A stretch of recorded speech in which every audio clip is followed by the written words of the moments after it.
This video is about Mark 1 coaches in double O gauge, and I thought it would be worth having a look at all the different varieties that have been produced over the years, going back to the very beginning of the Mark 1 coach, and explaining, well, why you probably could do with one or two on your layout maybe. First of all, the history of them. They were introduced by British Railways in the very early 1950s, a standardised set of coaches. And what's great about them is that there are still so many of them in use today. So on preserved heritage railways, but also on the Mainline, there are some coaches being used regularly on the Mainline on steam specials and things like that. So they've lasted for about 70 years, which is pretty impressive for a piece of rolling stock. Yeah, you'll find them all over the country. What's more, they were produced in lots of different liveries. So depending on the era of your layout, you've got a selection of different liveries for different regions in the sort of late 50s, early 60s, and then the corporate blue-grey livery, and then some other liveries since then. Probably the most common two shades in the early days were crimson and cream, followed by BR maroon. Now, I don't know for sure when the first model Mark 1 coaches came out, but I've got some examples here of the Triang model that was brought out, I'm guessing, in the late 50s. Now, these models can be picked up incredibly cheaply off eBay these days. To be honest, be careful what you're buying, because I bought these in a job lot with other stuff. I didn't really want these, and they are pretty bad, really. Self-coloured, a sort of bright red colour. I suppose it's not too bad for the crimson colour, really, when it was brand new, maybe straight out of the paint shop, and a rather yellow custard for the cream top half. But really, they are not very good representations of the real thing. For a start, they're about 1.5 inches too short. The underframe isn't quite right. They don't have an interior. They don't have any weight on them, in them. I beg your pardon, this one does have an interior. I apologise. This one doesn't. Yeah, the interior it's got is not great. Anyway, this is the first one I've come across that actually did have an interior. But they're really lightweight, and some of them, well, they'd either have these very old chunky Triang wheels, plastic wheels on metal axles, or even worse, the ones where you had the plastic wheels on axles that go through the axle boxes like that, and these run very poorly. Now, having said that these aren't really very good models, the only exception I would say is the suburban type coaches, where the moulding is not great, but they're only about 1/2 inch short. And you can pick these up for £3 or £4. You'll have to pay postage, so if you get a job lot of them, you might find them quite good value. £3 or £4.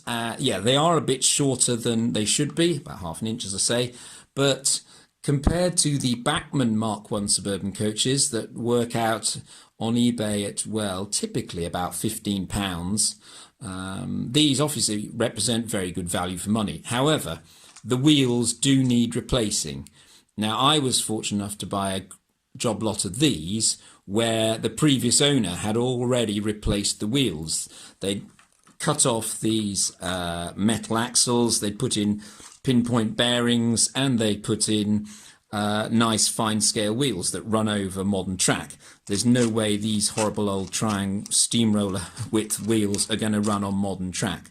So, yeah, the suburban coaches are all right. This one's in southern green. I'm sorry the colour isn't great on the camera. But you can pick them up also in crimson and cream, different versions of crimson and cream. I'm pretty sure the one I had as a child had a much, much darker red than that. Yeah, so that was the first attempt at a Mark 1 coach.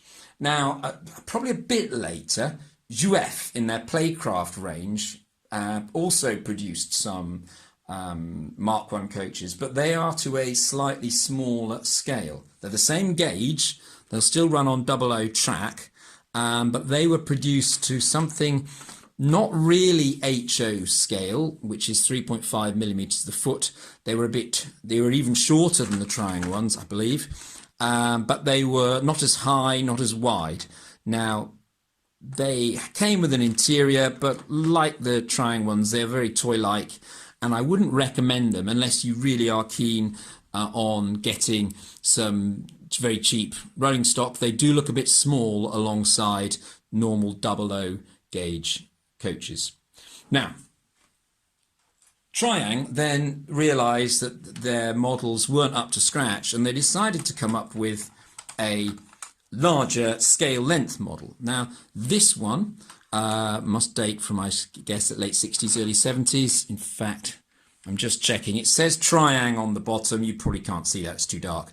But it says Triang on the bottom. But these were then made by Triang Hornby and then Hornby.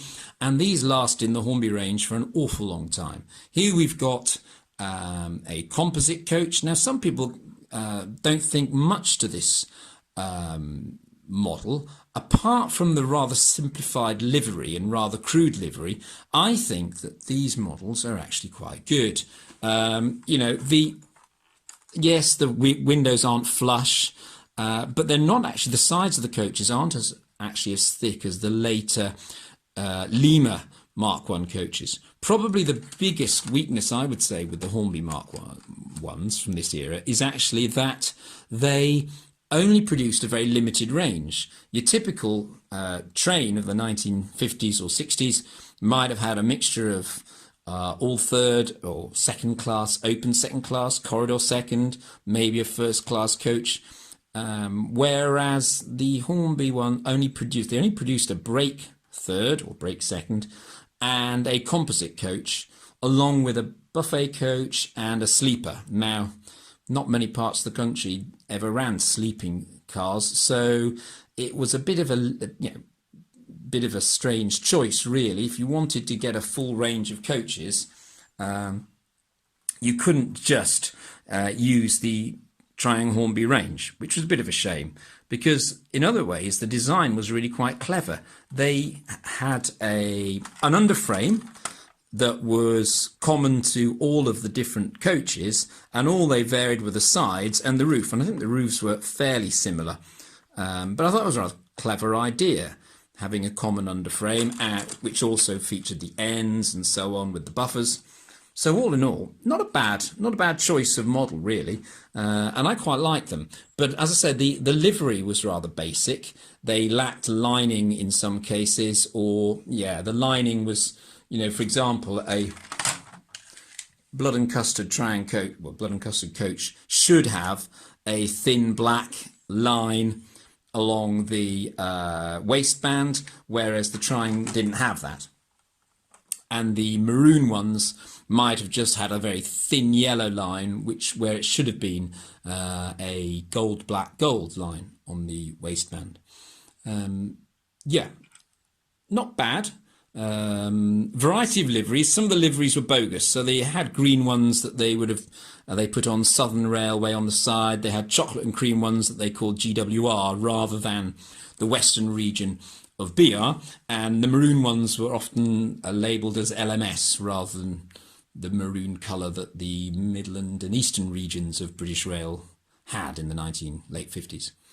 So that was the Triang Hornby range. Now, Triang Hornby kept this in their range for an awful long time, up to well after 2000. And I have here a more up-to-date model. Now, it's actually the same overall moulding with only some subtle variations. The variations being, well, perhaps the roof is different, but the body is exactly the same moulding and the sides are the same moulding. What Hornby did was they gradually, continuously sort of upgraded the model with finer livery, and with this version with sort of flush windows, although the window frames are rather crude and thick compared to more modern versions. Just see if I can get a bit of a closer look at that. You can probably see there, if it will focus, that the livery has a very fine waistband line and a fine line above the windows as well. And you can see it's got lettering on the underframe, and really this is a pretty good representation of a Mark I coach, in my opinion. And these were being made, I think this is a made in China version from perhaps the early 2000s. It's got metal wheels, although the wheels are three-hole disc wheels, the sort of things that should have been on wagons rather than coaches. That was just another cost-cutting measure by Hornby. But overall, pretty good coach. I perhaps ought to put proper wheels on this one.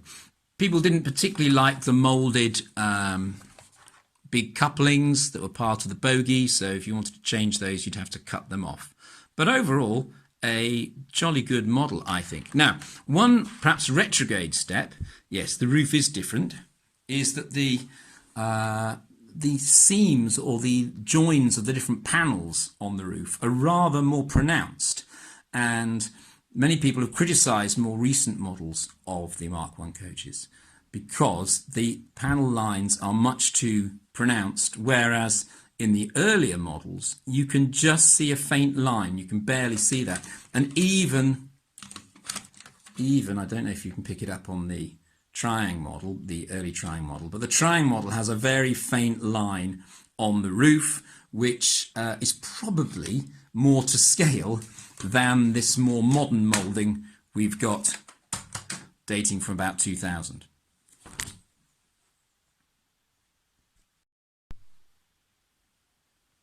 Pausing there for a minute. At the same time as Hornby were producing their scale length coaches, other companies were starting to produce them. Lima produced a quite good range. I think they produced a corridor third and a composite and certainly a brake and possibly a buffet. Not a sleeper, I don't think. They also produce the same models in HO gauge. So make sure if you're looking to buy Lima models that you don't choose the HO gauge version, because they look much, much smaller alongside Doublo gauge, HO scale perhaps I should say, the same gauge of track. But avoid those Lima ones because they are much, much smaller in all dimensions. I mean, they're relatively accurate for an HO model, but much too small for Doublo. Not only did Lima produce a good range, but Mainline produced a range, in particular producing the third open or standard open or second class open, what do you ever want to call it, whatever they called them in the 60s and 70s. The Mainline models were an improvement probably on the Hornby version, slightly more subtle detailing, but again, they weren't perfect. They didn't have flush glazed windows, and I don't know what happened to the Mainline mouldings in the end, but Replica Railways produced a couple of versions, and Replica sort of came out of the ashes of the Mainline demise when, I can't remember the name of the company, Palitoy was it? Or their parent company was taken over back in the mid-80s probably, I think it was. Anyway, Replica Railways produced, amongst other things, this composite brake and also a first class, an all first class coach, which hadn't been produced, I don't think, by anyone else. And now the Replica models are much better, again, step up from the Mainline, the Lima and the Hornby ones. You can probably see here that the body sides are a bit thinner, not flush glazed, but even so, nice detailing, nice lining and lettering and so on. They don't have metal wheels. The wheels are plastic, but apart from that, I think it says on the bottom, it says on the base of this one, made by Bachmann in Hong Kong. So although it was sold by Replica, Bachmann was the company, it seems, manufacturing them. Anyway, pretty good. And they provided a couple of useful coaches that no one else had produced, such as the all first and the composite, brake composite. And then Bachmann completely revamped their range and brought out what we probably consider to be the best Mark I coaches. So here is Bachmann's revamped version, equivalent of the Replica Railways coach there. You can see they're very similar. But the Bachmann one has gone for more detail. For example, you can probably make out the no smoking signs and things like that on the windows. Very nice. Another thing that Bachmann did was to include more detailing on the roof. So, for example, hopefully you can see there the wires. I think that's to represent pipes rather than handrails, but I could be wrong. Certainly another Bachmann coach, this one, has quite a lot of detail on it. This is because it's a buffet coach, I believe. Yep. So, yeah, the detailing on the roof provided by separately fitted wire bits for both these Bachmann coaches, whereas the earlier Mainline Replica coaches just had moulded detail, as did all the previous Triang ones. But I think there is a lot to be said for these Bachmann coaches. They've got flush glazing. We see that just about there. And hopefully you can see some of the writing. I mean, all the writing is legible. They've got nicely detailed underframes, metal wheels. Now, the one thing I'm not convinced about, and I've never been convinced about really with this, is the coupling mechanism of Bachmann and more recent Hornby super detail coaches, where the coupling isn't actually attached to the bogie. Now, I know in real life the couplings aren't attached to bogies, but the plastic oh look, there we go, coupling hook's just fallen out. Shows how these things are great in theory, but not quite so good in practice when the tolerances of manufacture aren't perfect. Anyway, I've sometimes found that these coaches, if you put them under too much tension, so the longer the train you run, sometimes you'll get derailments, and it's because the couplings sort of catch and then they stop the bogie from turning, which you never get with the older style of couplings. I also don't think that the close coupling method that these things are meant to allow makes that much of an improvement over similar older versions. Certainly Hornby and some of their older coaches managed pretty close coupling anyway. So Bachmann Mk1 coaches, they produced a great variety of different coaches. To be honest, I don't even know the difference between some of them, but they do produce almost all the different coaches you could possibly want. I would say, you know, composites, open firsts, things like that. But in about 2010, possibly a bit later than that, Hornby came along and completely revamped their range of Mk1 coaches by producing this. Now, they first released them in the Railroad range, and they are quite basic in some respects. So there's none of that separately fitted parts on the roof. It's all one moulding. In fact, the roof, I think the roof and body is all one moulding, and then the ends and the underframe are a separate moulding. But having said that, these Railroad models, the livery was very crisply attached. You might be able to just make out the fine lining there. Where they saved money with the Railroad coaches is that the livery is simplified and there's no writing at all on the underframe or on the ends of the coaches. And one other thing, they have plastic wheels. Although the wheels are commendably fine and they are the correct diameter, unlike the earlier ones on Hornby models where they were using wagon wheels. One thing I prefer about the Railroad versions to the Bachmann one is that the Railroad models have NEM pockets, but they have them attached to the bogie, and I've found that actually my Railroad models run more reliably around sort of train set curves, even with the plastic wheels. Now, if you don't like plastic wheels, there are two options.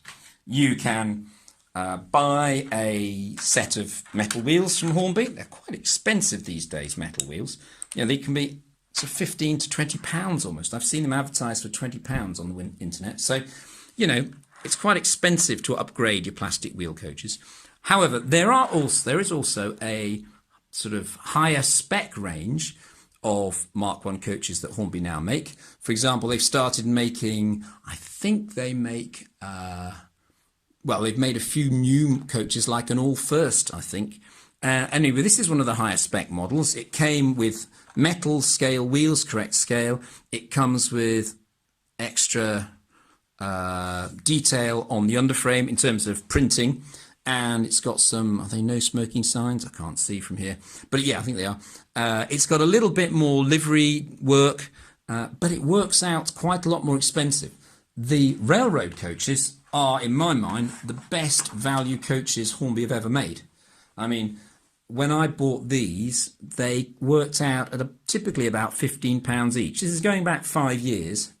They're probably about £15 each, maybe a bit more. I've seen them on the internet. I've seen them on Amazon, brand new for as little as £17 or £18 even now. And you can certainly pick them up unboxed for about, you know, £12 or £13 second hand, and in usually virtually mint condition. In contrast, the super detail rate, if you like, the more detailed ones with the complete livery and the metal wheels, they seem to be retailing at over £30. So if you're prepared to spend an extra £10 to £15, you can get metal wheels and a bit more detailing. Is it worth it? I think that the railroad coaches are just fine. If you're not happy with the wheels, you can replace them with metal wheels. You can easily add the extra detailing on the underframe yourself if you buy a set of decals from, I think it's the Historical Model Railway Society. They produce the detailing parts for coaches, for BR coaches, and I'm sure other companies might well do too. Model Master might produce them, or Fox transfers. So you've got a choice there. You can either spend a bit more and get it already done for you, or save quite a bit of money and go for the railroad coaches. There are still quite a few different options available in the railroad range, different liveries. What they haven't seemed to have gone for, particularly in the railroad range, is the blue and grey, the corporate BR sort of 1970s look. They've done lots of maroon coaches, lots of blood and custard, crimson and cream. They've done chocolate and cream. Another one they haven't done, I don't think, in the railroad range is the southern region green. But if you're like me, happy with the blood and custard and maroon ones, then the railroad range is excellent value. One or two types of coach I haven't mentioned that you could pick up secondhand. The reason I haven't mentioned them is, well, first of all, the Hornby Dublo range. Back, I think, probably in the late 50s, early 60s, Hornby Dublo made a super detail range of Mark I coaches. Now, I've never owned one of these. I imagine that, like typical Hornby Dublo, they're heavier than your average coach. They probably run very well, but are they actually scale length? I don't know. They might be brilliant, but I've never owned one, so I can't comment on them. Another range which I have owned is from Trix. Trix made some nicely detailed models of British sort of outline stock in the late 60s, early 70s. The problem with the Trix models is they are not quite to 4mm to the foot scale. They are about, I think they reckon 3.8mm to the foot. So the coaches are slightly smaller and slightly lower and slightly narrower than the proper 00 scale models. Now, on their own, you won't probably notice a difference, but if you try and mix and match in the same train, you will see that the Trix models are smaller. So if you're happy and you buy in bulk and you get a job lot of, I don't know, 4 or 5 Trix Mark I coaches, you might be happy to run them as a set on their own.